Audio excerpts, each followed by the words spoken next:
Buenas noches, ¿cómo están todos ahí? Bien, Mauro, ¿qué tal? Buenas noches. Ministro, bueno... Hola Fabián, buenas noches. ¿Cómo estás? Ministro, estamos, digo, un poco más calmados que a las 3 de la tarde, digo, como sociedad. ¿Qué puede decirnos usted? Lo importante son muchas de las cosas que ustedes estuvieron hablando. Es acá llevar la información precisa, oportuna y transparente a todo el mundo para que cada uno sepa en la situación que estamos. Al día de hoy lo que hemos tenido es la aparición de un caso esporádico, lo llama casos esporádicos porque es que trae el virus de afuera de la Argentina, que ha sido detectado precozmente y de manera segura y que está aislado desde el primer momento que se lo detectó. Y eso es lo primero que hay que decir, que hoy en la Argentina tenemos un caso, pero que no hay circulación viral, por supuesto. Bien, ¿dónde está ahora este paciente? Este paciente está en una clínica privada, ha sido derivado del lugar donde estaba, básicamente porque en donde se había aislado inicialmente, que fue el domingo a la tarde cuando consultó, no tenía las comodidades suficientes para estar 2 semanas y por lo tanto se decidió llevar a otro lugar donde él esté más cómodo por un lado y por otro lado tenga todas las medidas de aislamiento correctas. Imagínense que él está perfectamente bien, desde el punto de vista clínico no tiene más que dolor de garganta y un poco de tos y fiebre, de manera que nos pareció importante llevarlo a un lugar de manera segura, pero donde pueda estar en condiciones dignas durante todos estos días. ¿Qué medicación está recibiendo, doctor? No, usted sabe que esta enfermedad lo que tiene es cuidado de soporte, se llama, que es básicamente, primero es aislarlo, por supuesto, y lo segundo es el cuidado general del caso, del paciente en particular, que él está en perfecto estado general, así que no tiene ninguna necesidad de medicación. Bien. Doctor, ¿es verdad que él podría irse a su casa continuando el aislamiento, digo? ¿Es verdad eso?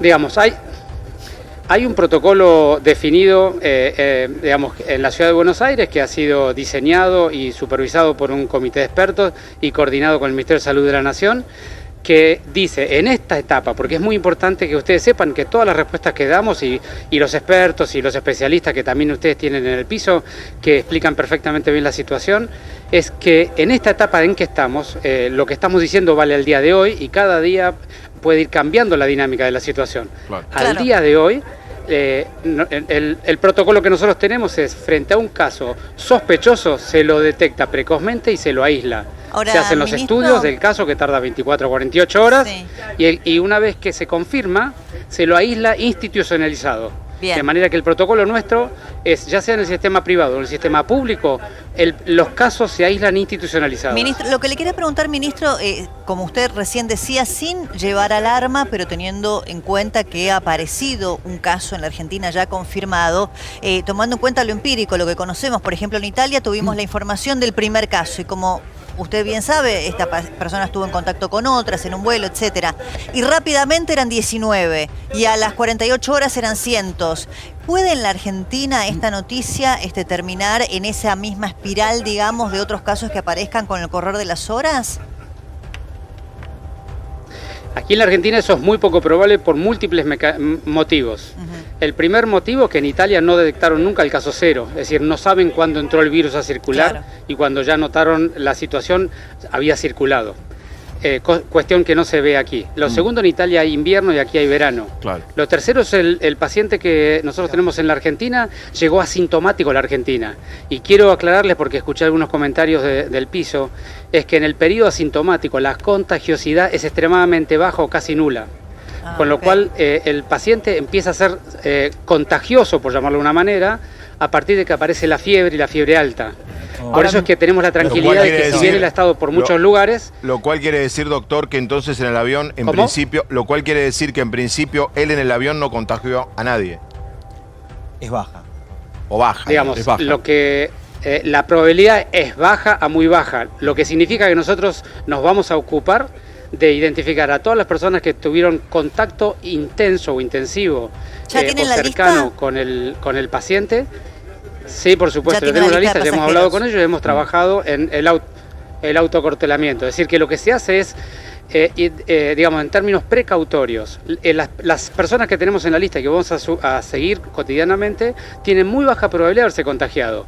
Pero en esta situación tomamos las precauciones del caso y van a estar aislados durante 14 días. Ahora, ministro, ¿cuánto pervive el virus en una persona infectada de coronavirus? Como en este caso, el paciente que vino de Italia y que ahora está en aislamiento en un sanatorio. Bueno, es variable. Todavía, como ustedes saben, y han estado hablando allí, creo, estamos terminando de conocer el carácter y la biología del virus. Pero de todas maneras, lo que se sabe hasta el día de hoy, que hay bastante información de la experiencia en el norte, es que el virus en los pacientes, en los enfermos, dura entre 7 y 14 días, y sobre todo lo que se recomienda, que es lo que vamos a hacer con este paciente, es hacer a partir de una semana de evolución de la fase clínica, hacer hisopados cada 48 horas hasta identificar el hisopado negativo. Y cuando el hisopado es negativo, porque la forma de contagiar del paciente siempre es por las secreciones, entonces el paciente puede volver a la vida social. Ministro, usted decía algo que creo que es importante. El calor no le sirve al virus. Estamos, gracias a Dios, en una etapa de mucho calor. Mañana vamos a tener temperaturas muy altas en casi todo el país. Hay otro problema. Los argentinos somos mucho de automedicarnos, y decimos estoy engripado, estoy resfriado, y tomamos cosas y compramos, y cada uno tiene una mini farmacia en la casa. Lo decía acá Ginés cuando nos visitó hace poco. ¿Qué hay que hacer ante estos casos? ¿No tomar absolutamente nada ante la duda? ¿Presentarse y que trate de ver a alguien que sabe realmente lo que nos está pasando? ¿O tender a tomar algo y después ver qué pasa? No, esto es una recomendación general, por supuesto, porque en la Argentina no hay circulación de coronavirus, ¿no es cierto? Estamos hablando de qué hacer cuando una persona tiene fiebre en la comunidad, independientemente de esta situación. Sí. Entonces, digamos, la recomendación es, si hoy está en la ciudad de Buenos Aires y hace un cuadro de fiebre, lo primero que tiene que hacer es no automedicarse, hidratarse y consultar al médico. Y sobre todo tener en consideración que estamos en un periodo de un brote de dengue en la ciudad de Buenos Aires y en toda la región. Claro. Con lo cual, obviamente que si alguien hace fiebre actualmente, lo primero que hay que pensar es en el dengue y luego en otras enfermedades que dan fiebre, por supuesto. Todavía el periodo de los virus respiratorios no está, digamos, no está en nuestro territorio, eso va a empezar a partir de abril y mayo, donde empiecen los primeros fríos, ¿no es cierto? Claro. Ahora, ministro, hoy en día hay colegios de la provincia de Buenos Aires, me llegó uno justamente de una amiga, que están mandando a los chicos, a los padres, protocolos respecto de lo que harían en el caso de que la enfermedad se siga propagando, en donde incluso se habla de educación domiciliaria. ¿En qué caso deberían suspenderse las clases? En la ciudad de Buenos Aires, yo le diría en su que caso, no estamos ni cerca de ese debate. Claro, yo le diría que no estamos ni cerca de ese debate. Digamos, todas las evoluciones epidemiológicas de este tipo tienen escenarios. Sí, por supuesto, pero digamos, estamos totalmente fuera de este escenario. Al día de hoy lo que estamos haciendo es, en la Argentina no hay circulación viral y lo que tenemos es potenciales casos del extranjero que vengan de zonas donde circula el virus, y en ese caso lo que tenemos que hacer es identificarlos precozmente y aislarlo. Ese es el estadio en que estamos. Ahora, cada país ha ido evolucionando de acuerdo a la evolución que tuvo sobre las medidas que tiene que tomar. Sí. Ministro, de este listado que usted marca que ya hablaron. De los 7. De las 7 personas. ¿Son todas de la ciudad de Buenos Aires? ¿De qué distritos son? Están todos en la ciudad de Buenos Aires. O sea, perdón, digamos, el protocolo de una ciudad... la pregunta insólita que le hacemos, ministro. O sea, los 7 pasajeros de primera de ese avión viven en Cava, viven en la ciudad de Buenos Aires. Digamos, están los 7 en el territorio de la ciudad de Buenos Aires. Están en aislamiento. Y por supuesto, están en aislamiento, pero quiero aclararles, esos pacientes o esas personas no están contagiadas. Pero están en aislamiento Digamos, igual. al día de hoy no están enfermas. Esperan resultados. Obvio, porque, O sea, se porque les han hablamos hecho- al principio, a ver. es un tema de... Claro. O sea, se les han hecho los estudios. No hace falta hacer ningún resultado. No tienen síntomas. No hace falta hacer ningún resultado del virus, porque además no tienen periodo todavía de incubación. Es decir, lo que hay que hacer en estas situaciones es aislarlos de la sociedad y esperar 14 días. Perdóneme, lo ¿cómo más se probable cumple? de todo es ¿Cómo? que ninguno de ellos se haya enfermado. Pero, ministro, ¿cómo se cumple ese aislamiento? Porque yo supongo que ellos están aislados en sus hogares o ustedes los tienen también en sanatorios, porque al no tener síntomas probablemente estén en sus hogares. ¿Y qué hay? No. Ah, están en un sanatorio. Claro. Ah, Claro. Ok. Ministro, Esto es nuevo, No, ¿eh? esto es nuevo. La información, la- ministro, que la- usted nos el- está diciendo es nueva. Esto es nuevo. O sea, Bien. los 7 que estaban con ver, este voy a aclararles bien el protocolo. Sí, explíquelo, por favor. Les aclaro bien, perdón porque tengo retorno y les pierdo el No hay ritmo, problema. pero les aclaro el protocolo. Es cuando un paciente tiene sospecha, y sospecha es la vinculación o el vínculo epidemiológico, es haber estado en uno de los 5 países del mundo que tienen circulación viral, por un lado, más los síntomas compatibles por el otro, es decir, la combinación de una cosa más la otra lo hace un paciente sospechoso. Por eso solo hay sospecha de enfermos en los que vienen del exterior de los 5 países, China, Japón, Corea del Sur, Irán y norte de Italia.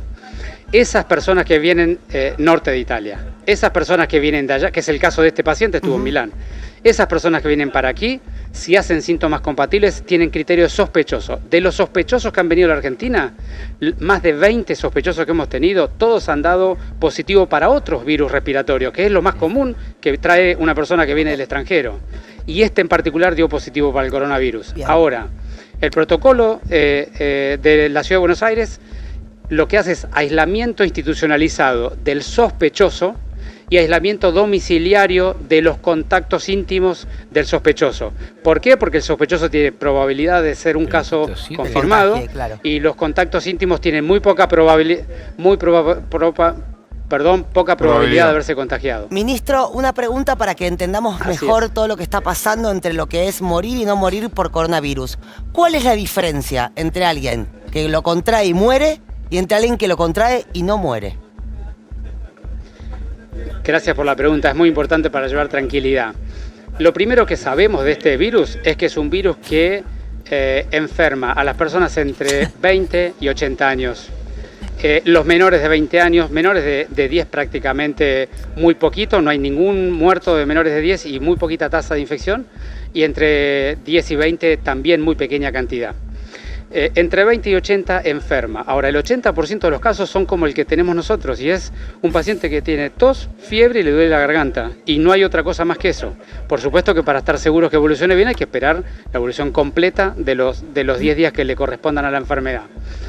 Ahora, ¿qué es lo que hace que esta enfermedad pueda progresar? Del el otro 20%, hay más o menos 14% de los casos que tienen una infección pulmonar, lo que se llama una neumonía viral, y son casos más graves, requieren un cuidado crítico, a veces tener que ventilarlos artificialmente, pero digamos, el pronóstico en ellos es, por supuesto que es peor que el anterior, pero no es tan catastrófico, y el pronóstico más catastrófico es un pequeño porcentaje de pacientes que terminan en un cuadro mucho más grave.